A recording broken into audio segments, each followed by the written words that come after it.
Hello बच्चों, start कर रहे हैं हम ये question. In the following compounds the decreasing order of acidity is. हमें इन चार कंपाउंड की डिक्रीजिंग ऑर्डर ऑफ एसिडिटी बताना है। फिनॉल एसिडिक होता है, ये फिनॉल पर अगर एक CH3 ग्रुप लगा है तो ये भी एसिडिक है, ये भी एसिडिक है, ये भी एसिडिक है। हमें ये ऑर्डर बताने के लिए ABCD बताने के लिए इनको चेक करना होगा कि ये क्यों एसिडिक है फिनॉल। तो सबसे पहले मैं नंबर 1 बता रहा हूं आपको लिख करके। ये नंबर 1 मॉलिक्यूल फिनॉल एसिडिक इसलिए है क्योंकि ये H लूज कर देता है OH से H पॉजिटिव ये हट जाएगा और यहां नेगेटिव चार्ज एक बनेगा। ये जो नेगेटिव चार्ज बनेगा बच्चों, ये नेगेटिव चार्ज रेजोनेंस करके स्टेबल हो जाता है और ये H पॉजिटिव अलग रह जाता है।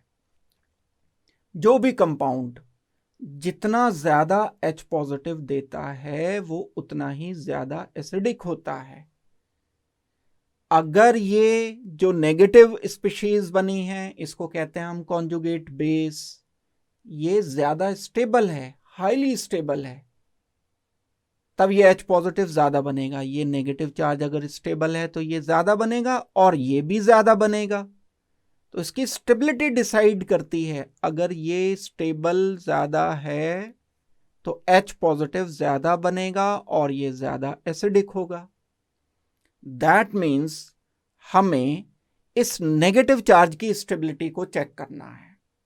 इस नेगेटिव चार्ज की स्टेबिलिटी को चेक करने के लिए हमें यह देखना है कि इसके साथ इलेक्ट्रॉन विड्रॉइंग ग्रुप लगे हैं या इलेक्ट्रॉन डोनेटिंग ग्रुप लगे हैं। अगर कभी इस नेगेटिव चार्ज के साथ इलेक्ट्रॉन रिलीजिंग ग्रुप लगा है, जो इलेक्ट्रॉन देता है, तब यह लेस स्टेबल होगा। और अगर यह लेस स्टेबल होगा तो इसका कॉरेस्पॉन्डिंग एसिड वीक एसिड होगा, स्ट्रॉन्ग नहीं होगा, यानी एसिड स्ट्रेंथ कम हो जाएगी। तो कंक्लूजन क्या निकला? इलेक्ट्रॉन रिलीजिंग ग्रुप जो इलेक्ट्रॉन देते हैं वो एसिड स्ट्रेंथ को कम कर देते हैं। अब देखो यहां ये CH3 ग्रुप लगा हुआ है, ये CH3 group electron donating group है, इलेक्ट्रॉन रिलीजिंग ग्रुप है। इलेक्ट्रॉन रिलीजिंग ग्रुप होगा तो इस हाइड्रोजन की एसिड स्ट्रेंथ को ये कम कर देगा। तो सेकंड वाला लेस एसिडिक होना चाहिए। क्यों लेस एसिडिक होना चाहिए? क्योंकि इसमें इलेक्ट्रॉन डोनेटिंग ग्रुप लगा है। दूसरी तरफ अगर मैं इस फिनॉल पर कोई एक इलेक्ट्रॉन विड्रॉइंग ग्रुप लगा देता हूं, कोई इलेक्ट्रॉन विड्रॉइंग ग्रुप क्या करेगा? इस नेगेटिव चार्ज की स्टेबिलिटी को बढ़ा देगा। फिनॉल से मैंने H हटा दिया, नेगेटिव चार्ज बना दिया, और यहां इलेक्ट्रॉन विड्रॉइंग कोई ग्रुप लगा दिया। एक इलेक्ट्रॉन विड्रॉइंग ग्रुप क्या करते हैं? नेगेटिव चार्ज को अपनी तरफ खींच लेते हैं, इसकी स्टेबिलिटी को बढ़ा देते हैं।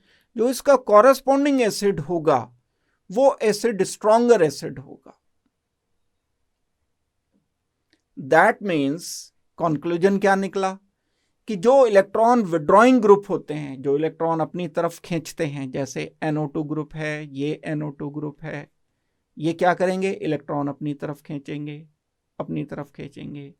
ये H अब ज्यादा एसिडिक होगा, मोर एसिडिक, लेस एसिडिक।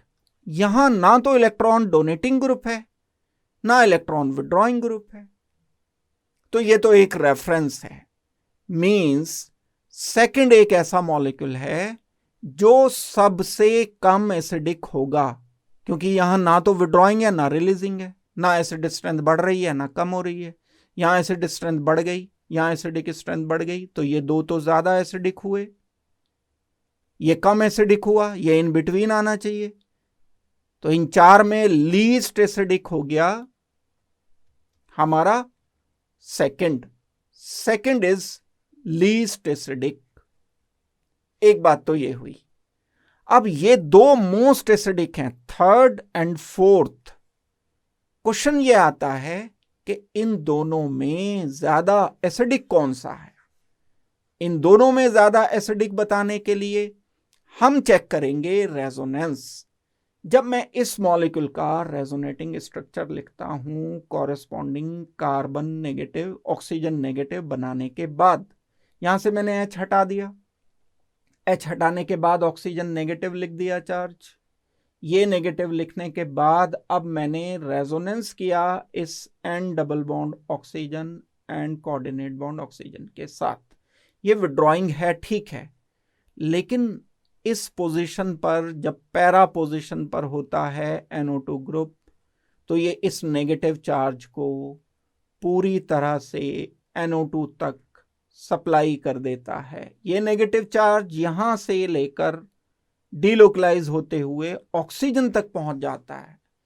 तो पैरा पोजीशन पर इसका इलेक्ट्रॉन विड्रॉइंग इफेक्ट ज्यादा होता है, मेटा पोजीशन पर NO2 का इलेक्ट्रॉन विड्रॉइंग इफेक्ट कम होगा। क्यों कम होगा? क्योंकि जब मैं इसका कॉरेस्पॉन्डिंग नेगेटिव चार्ज बना दूंगा तो ये नेगेटिव चार्ज रेजोनेंस NO2 तक नहीं कर पाएगा। क्यों नहीं कर पाएगा? करके देख लेते हैं हम। जब ये नेगेटिव चार्ज H हटाने के बाद यहां जो आया है, रेजोनेंस इधर मैं कराऊंगा तो ये रेजोनेंस इधर करेगा।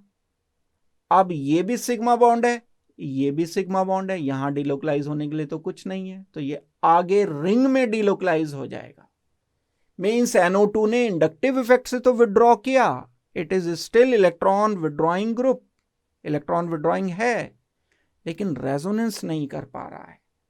इसका मतलब ये हुआ कि NO2 ग्रुप अगर पैरा पोजीशन पर लगा होता है तो ये बहुत स्ट्रॉन्ग विड्रॉइंग होता है और एसिड स्ट्रेंथ को बहुत बढ़ा देगा। तो सबसे ज्यादा एसिडिक तो ये 4 है, 4 सबसे ज्यादा एसिडिक है, सेकंड सबसे कम है, 4 से कम एसिडिक होना चाहिए थर्ड।